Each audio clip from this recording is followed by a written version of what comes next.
Welcome back to online classes. ये हमारे chapter manufacturing industries का सेकंड वीडियो है। इससे पहले वाले वीडियो में हमने इंट्रोडक्शन यानी कि मैन्युफैक्चरिंग इंडस्ट्री के बारे में जाना कि वो क्या होती हैं, कौन से सेक्टर से बिलोंग करती हैं और उसकी इम्पोर्टेंस के बारे में हमने रीड किया। और साथ ही साथ हमने क्लासिफिकेशंस के बारे में भी थोड़ा बहुत रीड किया था। तो इस वीडियो में हम क्लासिफिकेशन ऑफ इंडस्ट्रीज से ही स्टार्ट करेंगे। तो अगर इससे पहले वाला वीडियो आपने नहीं देखा है तो आप मेरे चैनल को सब्सक्राइब करके और नीचे दी गई लिंक पे जाकर आप क्लिक करके उस वीडियो को देख सकते हैं। तो चलिए स्टार्ट करते हैं अपना वीडियो। तो सबसे पहले हम क्लासिफिकेशन ऑफ इंडस्ट्रीज़ में देखेंगे क्या आता है on the basis of raw material used. ठीक है, मतलब रॉ मटेरियल जो हम यूज़ कर रहे हैं उसमें दो टाइप्स की इंडस्ट्रीज़ आती हैं। एक है एग्रो बेस्ड, दूसरा है मिनरल बेस्ड। एग्रो बेस्ड जो एग्रीकल्चर से रिलेटेड हो, कल्टीवेशन से रिलेटेड हो, जैसे कॉटन हो गया, जूट हो गया, सिल्क हो गया। ठीक है, तो ये आते हैं आपके एग्रो बेस्ड इंडस्ट्रीज़ में, मतलब जिसमें रॉ मटेरियल फॉर्म किया जाता है। और वैसे ही अगर हम मिनरल बेस्ड देखें तो iron and steel, cement, aluminium, ठीक है, ये सारे आपके मिनरल बेस्ड हैं जो कि रॉ फॉर्म में अदर इंडस्ट्रीज़ में यूज़ किया जाता है। ठीक है, देन इसके बाद है आपका on the basis of their main role. ठीक है, मतलब दो इंडस्ट्रीज़ हैं जिनके खुद के मेन रोल हैं। जैसे बेसिक और की इंडस्ट्री की अगर हम बात करें तो जिसमें आता है iron steel industry, copper industry, जो कि बेसिक है। ठीक है, हर इंडस्ट्री इन पे डिपेंड करती है क्योंकि जितनी भी मशीनरीज बनती हैं वो इसी इंडस्ट्रीज़ में बनती हैं। ठीक है, तो इसीलिए बेसिक और की इंडस्ट्री कहा जाता है।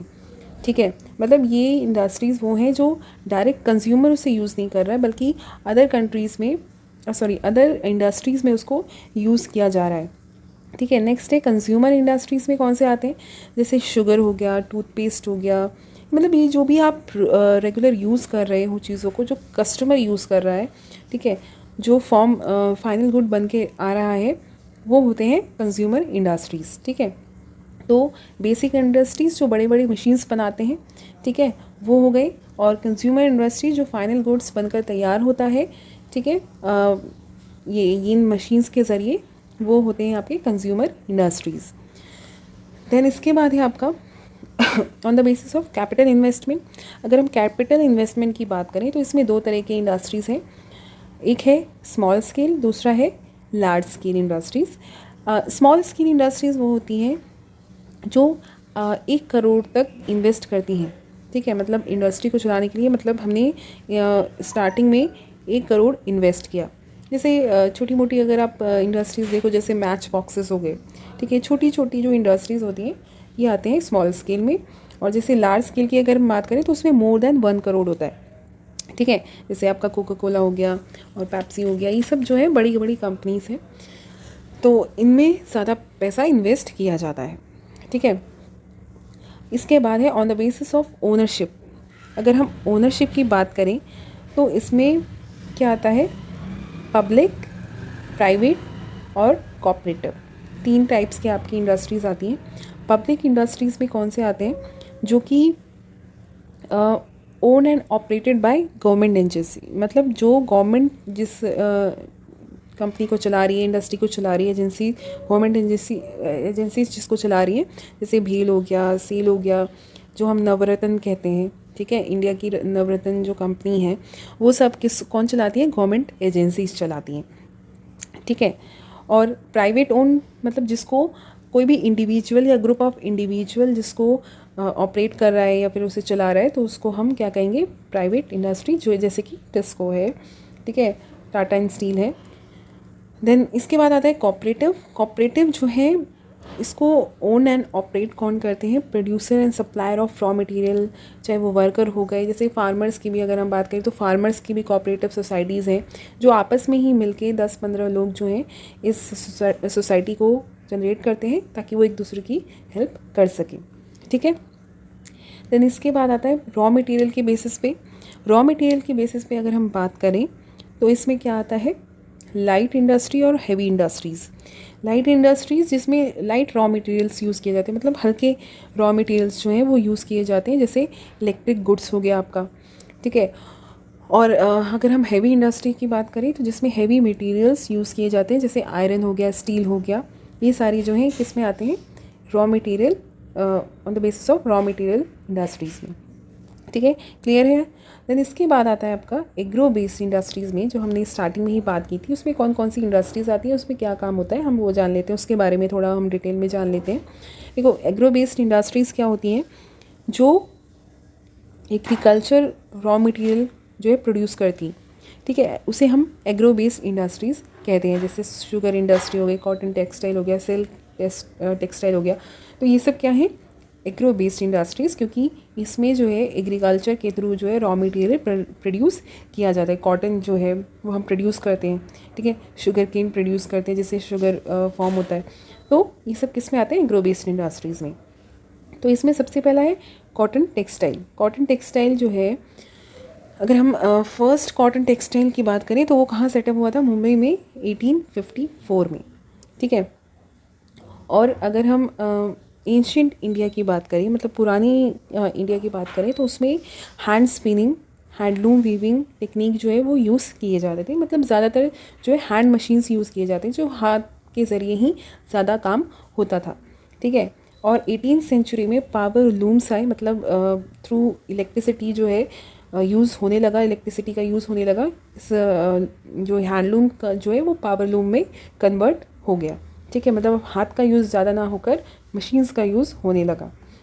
और ये ज़्यादातर कहाँ पे पाए जाते हैं, कहाँ पे ये कॉटन टेक्सटाइल्स होती हैं, महाराष्ट्र एंड गुजरात में, क्योंकि डेक्कन प्लेट्यू जो है इन्हीं स्टेट्स के पास पाया जाता है, और वहाँ पे ब्लैक सॉइल सबसे ज़्यादा है, तो कॉटन जो है ब्लैक सॉइल में ही प्रोड्यूस होता है।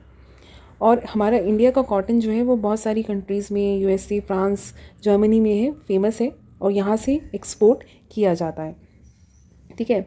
और India is the second largest installed capacity off spin जो हमारा है, जो हमने इंस्टॉल्ड किया है, उसकी कैपेसिटी अगर हम देखें तो इंडिया जो है सेकेंड लार्जेस्ट है वर्ल्ड आफ्टर चाइना। चाइना जो है फर्स्ट नंबर पे है, और उसके बाद आता है आपका इंडिया, जिसने जो है स्पिनिंग जो हम कह सकते हैं इंस्टॉल किया है मशीन, वो सबसे बड़ा किया है, क्योंकि यहाँ पे बहुत ही ज़्यादा जो है लार्ज क्वांटिटी में प्रोड्यूस किया जाता है कॉटन, और उसको जो है यूज़ किया जाता है इंडस्ट्रीज़ में, ठीक है।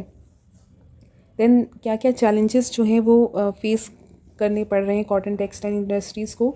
स्टिफ कंपटीशन बहुत ज़्यादा है, ठीक है। देन ओल्ड मशीनरीज, मतलब मशीनरीज जो हैं वो इतनी हैवी होती हैं कि उसको चेंज करना बहुत मुश्किल हो जाता है। नई मशीनरीज जो हैं बहुत कॉस्टली हैं, तो उसकी वजह से वो नहीं ख़रीद पाते हैं जो इंडस्ट्रियलिस्ट होते हैं, तो ये हम कह सकते हैं। और तीसरा है लो लेबर आउटपुट, मतलब जो लेबर हैं वो बहुत कम प्रोड्यूस कर पाते हैं, क्योंकि इसमें ज़्यादा मशीन्स हैं नहीं, ओल्ड मशीनरी से उतना वर्क नहीं हो पाता, तो इसमें ज़्यादा वर्क करना पड़ता है लेबर को, लेकिन ज़्यादा आउटपुट प्रोड्यूस नहीं हो पाता, ठीक है। Then weaving knitting process unit can not use such high quality yarn, ठीक है। मतलब हाई क्वालिटी यान जो है वो नहीं यूज़ हो पा रहा है ठीक है, जिसकी वजह से अच्छी जो है हम कह सकते हैं टेक्सटाइल की जो भी इंडस्ट्रीज़ में होती हैं प्रोसेस होता है, वो अच्छे से नहीं हो पाता, क्योंकि हाई क्वालिटी यान जो है वो बाहर एक्सपोर्ट कर दिया जाता है। तो इंडिया के लोगों के लिए, इंडिया में जो इंडस्ट्रीज़ है वहाँ पर अच्छे यान से कुछ भी प्रोड्यूस नहीं हो पाता, कुछ भी नहीं अच्छा नहीं बन पाता, ठीक है। क्योंकि बाहर की कंट्रीज़ में उनको अच्छा रेट मिलता है, तो वहाँ पे हाई क्वालिटी यान को बेच देते हैं। तो ये तो बात हुई कॉटन इंडस्ट्री की। अब हम बात कर लेते हैं जूट टेक्सटाइल की। जूट जो है वो पहला जो हम कह सकते हैं जूट टेक्सटाइल जो है वो कब सेटअप हुआ था, 1859 में, ठीक है। और इंडिया जो है लार्जर प्रोड्यूसर है रॉ जूट का, ठीक है। मतलब कच्चा जूट जो है वो यहाँ से बाहर की कंट्रीज़ में एक्सपोर्ट किया जाता है। और जो स्टेट है वो वेस्ट बंगाल है, वहाँ पे ये लार्ज क्वांटिटी में पाया जाता है। और वेस्ट बंगाल में इसलिए क्योंकि वहाँ पे वाटरवेज नेटवर्क अच्छा है, और चीप रेट में लेबर्स भी अवेलेबल हो जाते हैं, ठीक है। ये दो रीज़न्स मेन है कि वेस्ट बंगाल में जो है यहाँ पर ज़्यादा रॉ जूट प्रोड्यूस किया जाता है, ठीक है। लेकिन इसको कंपटीशन जो है, जैसे इसमें भी अगर हम चैलेंजेस की बात करें तो है काफ़ी हैं, कि रॉ जूट जो है यहाँ पर कॉस्टली है, लोग जो है प्लास्टिक और सिंथेटिक की चीज़ें जो हैं वो उसके बजाय यूज़ करते हैं। तो ये बाहर की कंट्रीज़ में ही सप्लाई किया जाता है एज अ रॉ, ठीक है। फाइनल गुड्स प्रोड्यूस नहीं हो पाते ज़्यादा, क्योंकि यहाँ पे परचेज़ करने वाले लोग कम हैं, ठीक है। इसकी जो है खपत कम होती है इंडिया में, तो इसीलिए इसको जो हम कह सकते हैं काफ़ी चैलेंजेस से इनको भी गुजरना पड़ता है। देन शुगर इंडस्ट्री की अगर हम बात करें तो शुगर इंडस्ट्री, वो जो पहला शुगर अगर हम करें इंडस्ट्री कब सेटअप हुआ था 1903 में, और अगर हम ऑल ओवर इंडिया देखें तो 660 मिल्स हैं, ठीक है, पूरे इंडिया में। और सबसे ज़्यादा शुगर जो है वो कहाँ प्रोड्यूस होता है, शुगर केन महाराष्ट्र में, क्योंकि यहाँ पर जो है हाई सुरकोज शुगर केन, मतलब जो काफ़ी मीठा माना जाता है उस टाइप का शुगर केन जो है वो कहाँ पाया जाता है, महाराष्ट्र में। इसीलिए इसकी ज़्यादातर इंडस्ट्रीज़ जो हैं वो महाराष्ट्र में हैं, ठीक है। मतलब महाराष्ट्र में शुगर इंडस्ट्रीज़ ज़्यादा हैं। इसमें भी चैलेंजेस हैं सॉरी, यहाँ पे क्या चैलेंजेस है, old machinery, transport delay, seasonal industries. तो ये जो है बेसिक चैलेंजेस हैं जो आपको हर इंडस्ट्रीज़ में पूछे जाएंगे कि क्या क्या चैलेंजेस हैं, तो आप इन्हीं में से कुछ जो है आप लिख सकते हैं, उनको एक्सप्लेन कर सकते हैं, ठीक है। इसमें एक एडिशनल ये है कि सीजनल इंडस्ट्री है ये, ठीक है। एक बार इसकी खेती होती है, फिर उसके बाद जो है नहीं होती, तो ये सीजनल इंडस्ट्री एक बार काम आता है, फिर एक सीज़न में काम नहीं आता है, ठीक है। तो ये सारे इसके चैलेंजेस हैं। और ये हमने अभी तक बात की एग्रो बेस्ड इंडस्ट्री की। अगर हम मिनरल बेस्ड इंडस्ट्री की बात करें तो मिनरल बेस्ड इंडस्ट्रीज़ कौन सी होती हैं, जिसमें मिनरल्स का यूज़ किया जाता है, ठीक है, जो मिनरल्स पर डिपेंड करती हैं उसको हम कहते हैं मिनरल बेस्ड इंडस्ट्री। जैसे आयरन स्टील इंडस्ट्री, ठीक है, इसको जो है हम रीड करने वाले, it is the basic industry, ठीक है। क्योंकि बेसिक इंडस्ट्री हमने पहले भी पढ़ा था, बेसिक इंडस्ट्री है क्योंकि अदर इंडस्ट्रीज़ जो हैं वो इसी पे डिपेंड करती हैं, ठीक है। क्योंकि मशीनरीज जो बड़ी बड़ी बनती हैं वो इन्हीं इंडस्ट्रीज़ में बनती है, आयरन एंड स्टील इंडस्ट्रीज़ में। और इसके जो रॉ मटेरियल हैं वो कौन कौन से हैं, iron ore, coking coal, limestone, जो किस प्रपोर्शन में है, 4:2:1 में। मतलब आयरन ओर अगर हम देखें तो अगर हम क्वांटिटी के हिसाब से देखें तो आयरन ओर ज़्यादा होता है, then coking coal and then limestone use किया जाता है। आयरन एंड स्टील से मशीनरी, जो भी मशीनरी बनती है उस चीज़ में इसका प्रोपोर्शन इस तरीके से होता है। देन फेमस रीज़न अगर हम कहें तो वो कौन से हैं, कौन सा है, छोटा नागपुर प्लेट्यू में आयरन जो है सबसे ज़्यादा पाया जाता है, तो इसीलिए इसी रीज़न में इसको सेटअप किया गया है। इसके भी चैलेंजेस हैं, क्या क्या हैं, इरेगुलर पावर सप्लाई, ठीक है, पावर की वहाँ पर मतलब इलेक्ट्रिसिटी की प्रॉब्लम बहुत ज़्यादा होती है। लो प्रोडक्टिविटी ऑफ लेबर, ठीक है, एक तो प्लेट्यू रीज़न है, तो वहाँ पर ज़्यादा लोग होते नहीं हैं रहने के लिए, तो इसीलिए दूर दराज से लेबर्स को लाना पड़ता है, तो इसीलिए यहाँ पे लो प्रोडक्टिविटी ऑफ लेबर है। Then high cost of cooking coal जो है वो काफ़ी महंगा मिलता है, ये भी एक रीज़न है। देन पुअर इंफ्रास्ट्रक्चर, अभी तक इतना कुछ बेटर नहीं हो पाया इस इंडस्ट्रीज़ में, कि इसलिए इनकी इंफ्रास्ट्रक्चर जो है वो काफ़ी बैड क्वालिटी में आपको मिलेगी, ठीक है। तो ये सारे हमने पढ़े एग्रो बेस्ड और मिनरल बेस्ड इंडस्ट्रीज़ के बारे में आज हमने रीड किया, ठीक है। तो यहाँ पे आज हम इस वीडियो को फिनिश करते हैं।